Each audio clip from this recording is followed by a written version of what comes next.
రేల చెట్టు అనే ఒక చెట్టు ఉంటుంది సార్.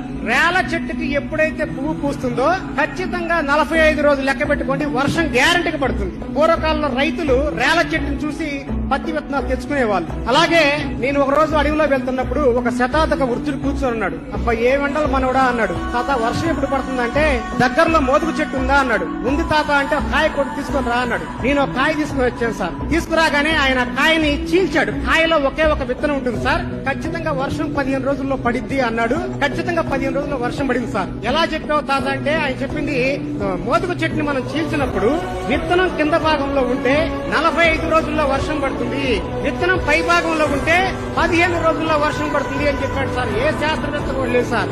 అలాంటి ఎంతో మంది వృద్ధులు చనిపోయారు సార్. ఒక వృద్ధుడు చనిపోతే ఒక లైబ్రరీ కాలిపోయినట్టే మన వృద్ధుల్ని గౌరవించుకోవాలి.